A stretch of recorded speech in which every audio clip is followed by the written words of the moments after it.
আজকের প্রথম খবরটা হলো ব্যাংক থেকে ঋণ নেওয়ার ঘটনাকে ঘিরে পুরনো লক্ষ্মীপুর রোড এলাকায় উত্তেজনা। পাঞ্জাব ন্যাশনাল ব্যাংক থেকে ঋণ নেওয়ার ঘটনাকে ঘিরে পুরনো লক্ষ্মীপুর রোডের জনাব আলী চৌধুরী লেন এলাকায় উত্তেজনা ছড়িয়ে পড়ে। ব্যাংক, জেলা প্রশাসন ও ঋণ নেওয়া পরিবারের মধ্যে অভিযোগ পাল্টা অভিযোগে এলাকা উত্তপ্ত হয়ে ওঠে। শনিবার দুপুরে ম্যাজিস্ট্রেট ও এএসপির নেতৃত্বে বিশাল পুলিশ ও সিআরপিএফ বাহিনী ব্যাংকে মর্টগেজ দেওয়া একটি দোকান কাম বসতি বাড়ি মুক্ত করেন। কিন্তু এর তীব্র প্রতিবাদ জানান ঋণ নেওয়া পরিবারের পক্ষে রশিদ আহমেদ চৌধুরী। তিনি জানান বিষয়টি আদালতে বিচারাধীন রয়েছে। এছাড়া ঠিকানা রাঙ্গিরখাড়ি দেখিয়ে প্রশাসন জোর জবরদস্তি দখল করতে চাইছেন। 2017 সালে জমি মর্টগেজ রেখে পাঞ্জাব ন্যাশনাল সেন্ট্রাল রোড শাখা থেকে নাজিরা বেগম চৌধুরী ও রাবিয়া বেগম চৌধুরী 60 লক্ষ টাকা ঋণ নিয়েছিলেন। এর মধ্যে তারা 30 লক্ষ টাকা পেয়েছেন। বাকি টাকা ব্যাংকের ম্যানেজার আত্মসাৎ করেছেন বলে অভিযোগ। আজকের পরবর্তী খবরটি হলো তীব্র লোডশেডিং প্রতিবাদ কনজিউমার্স অ্যাসোসিয়েশনের। কয়েকদিন ধরে তীব্র দাবদাহে জনগণ যখন ছটফট করছেন, ঠিক তখনই এপিডিসিএল কর্তৃপক্ষ ঘণ্টার পর ঘণ্টা কাছাড় জেলার বিভিন্ন অঞ্চলে লোডশেডিং করে চলছে। এর তীব্র প্রতিবাদ জানিয়ে অল আসাম ইলেকট্রিসিটি কনজিউমার্স অ্যাসোসিয়েশনের কাছাড় জেলা কমিটির পক্ষ থেকে এক প্রেস বার্তায় বলা হয়, অসম সরকার যেখানে বারবার বলেছে এপিডিসিএল এক লাভজনক সংস্থায় পরিণত হয়েছে, তাহলে তারা জনগণের প্রয়োজনীয় বিদ্যুৎ সরবরাহে বারবার ব্যর্থ হচ্ছে কেন? সংগঠনের পক্ষ থেকে বিগত বছরগুলোতে এই সমস্যা সমাধানের জন্য এপিডিসিএল কর্তৃপক্ষ এবং রাজ্য সরকারের কাছে দাবি জানানো হয়েছিল যে মে থেকে সেপ্টেম্বর মাস পর্যন্ত যেহেতু বিদ্যুতের চাহিদা বেশি থাকে তা অগ্রিম সঠিক পরিমাপ করে ন্যাশনাল গ্রিড থেকে বিদ্যুৎ ক্রয়ের ব্যবস্থা করতে। কিন্তু প্রতিবারই লক্ষ্য করা যায় যে এপিডিসিএল কর্তৃপক্ষ এ পথে না গিয়ে বিদ্যুৎ উৎপাদনকারী ব্যক্তিগত কোম্পানির কাছ থেকে অধিক অর্থ খরচ করে খোলা বাজার থেকে বিদ্যুৎ ক্রয় করে এবং তাও বিভিন্ন সময়ে পর্যাপ্ত জুটে না, ফলে রাজ্যের জনগণকে চরম দুর্ভোগ পোহাতে হয়। রাজ্য সরকার জনবিরোধী প্রিপেড স্মার্ট মিটার জোর করে ঘরে ঘরে প্রতিস্থাপনের সময়েও ঘোষণা করেছিল এতে বিদ্যুৎ সরবরাহ সহ অন্যান্য ব্যবস্থা উন্নত হবে এবং গ্রাহকরা নিরবচ্ছিন্ন বিদ্যুৎ সরবরাহ লাভ করবেন। কিন্তু প্রিপেড স্মার্ট মিটার বসিয়ে জনগণের কাছ থেকে অগ্রিম বিদ্যুতের বিল সংগ্রহ করা হলেও নিরবচ্ছিন্ন বিদ্যুৎ সরবরাহে চূড়ান্ত ব্যর্থ রাজ্য সরকার এবং এপিডিসিএল কর্তৃপক্ষ। এমতাবস্থায় অল আসাম ইলেকট্রিসিটি কনজিউমার্স অ্যাসোসিয়েশনের পক্ষ থেকে সরকারের দেওয়া প্রতিশ্রুতি মতো 24 ঘন্টা নিরবচ্ছিন্ন বিদ্যুৎ সরবরাহের জন্য এপিডিসিএল কর্তৃপক্ষের কাছে জোরালো দাবি জানানো হয়।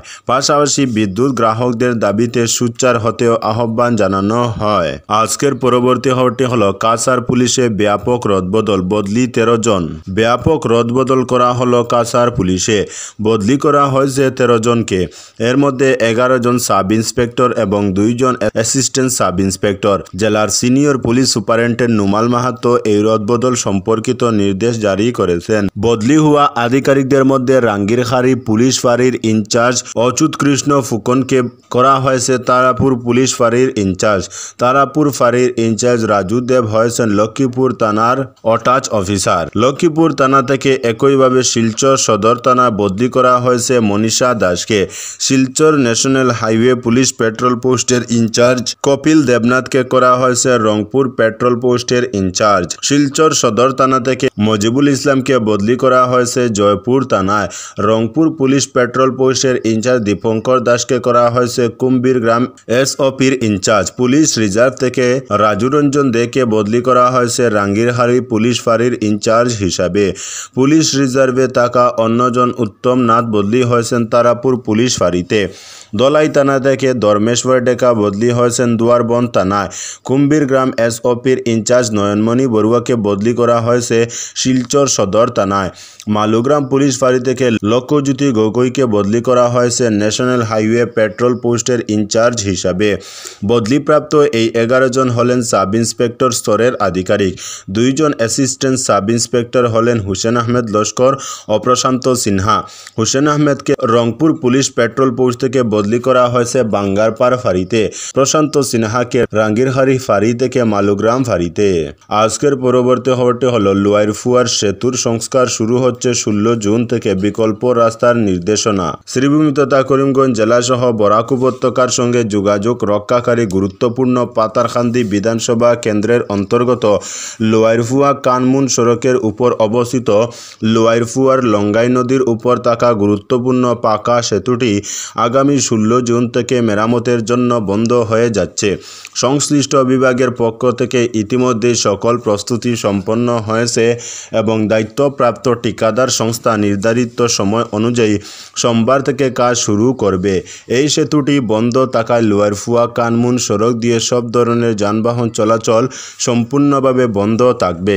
ফলে এই রুটের উপর নির্ভরশীল স্থানীয় জনগণ, বিশেষ করে বাজারিছড়া, শিবেরগুল, মাকুন্দা, কটামনি ও রাঙ্গামাটি এলাকার বাসিন্দাদের জন্য এটি একটি বড় বাধা হয়ে দাঁড়াবে। এই সেতুর মাধ্যমে দৈনন্দিন যাতায়াত করেন এলাকার বহু ছাত্রছাত্রী, সরকারি বেসরকারি প্রতিষ্ঠানের কর্মচারী, রোগী ও সাধারণ নাগরিকরা। তাই তাদের সুবিধার্থে বিভিন্ন প্রতিষ্ঠান ইতিমধ্যে বিকল্প পথে নির্দেশনা প্রদান করেছে। এতে গুরুত্বপূর্ণ ভূমিকা নিয়েছে বাজারিছড়া মাকুন্দা খ্রিস্টান লেপ্রসি ও জেনারেল হসপিটাল কর্তৃপক্ষ।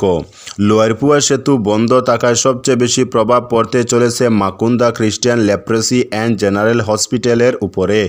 এই চিকিৎসা প্রতিষ্ঠানটি শুধুমাত্র বৃহত্তর পাতারকান্দি এলাকার জন্যই নয়, বরং ত্রিপুরা, মিজোরাম এবং কাছাড়ের বিভিন্ন চা বাগান অধ্যুষিত এলাকার রোগীদের জন্য একটি গুরুত্বপূর্ণ চিকিৎসা কেন্দ্র।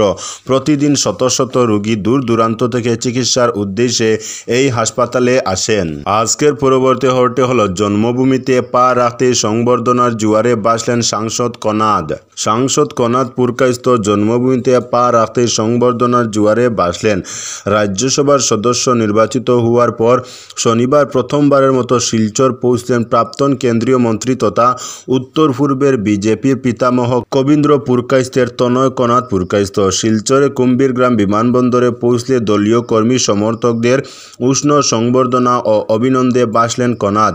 এদিন নবনির্বাচিত রাজ্যসভার সদস্য কনাদ পুরকায়স্থকে হুডখোলা জিপে করে বিমানবন্দর থেকে বিজেপি কর্মীরা বাইক র্যালির মাধ্যমে শিলচর নিয়ে আসেন। আসার পথে রংপুর অটল বিহারী বাজপেয়ীর ও শ্যামাপ্রসাদ মুখার্জির মূর্তিসহ শিলচর গান্ধীবাগে শহীদ সৌধে পুষ্পাঞ্জলি অর্পণ করেন সাংসদ পুরকায়স্থ। এরপর দলের জেলা কার্যালয়ে পৌঁছেন। সেখানে তাকে বিপুল সংবর্ধনা প্রদান করেন বিজেপি সমর্থকরা। সংবাদ মাধ্যমের সাথে কথা বলতে গিয়ে সাংসদ কনাদ পুরকায়স্থ তাকে এত বড় দায়িত্ব দেওয়ার জন্য প্রথমে মুখ্যমন্ত্রী ডক্টর হিমন্ত বিশ্ব শর্মা ও প্রধানমন্ত্রী নরেন্দ্র মোদীকে ধন্যবাদ জানান। তিনি বলেন, বরাকের যোগাযোগ ব্যবস্থা যাতে আরও উন্নত মানের হয় এই লক্ষ্য রেখে কাজ করবেন এবং জনগণের বিভিন্ন সমস্যার সমাধানের লক্ষ্যে কাজ করবেন তিনি বলেন, বরাক উপত্যকার একমাত্র যোগাযোগ ব্যবস্থা মেঘালয়ে হয়ে যাওয়া 6 নম্বর জাতীয় সড়কটির কাজ দ্রুত গতিতে সম্পন্ন করার প্রচেষ্টা অব্যাহত থাকবে বলে জানান। তো বন্ধুরা, আজকের জন্য এতটুকু। পরবর্তী কোনো নতুন ভিডিওতে দেখা হবে, তখন অবধি ধন্যবাদ।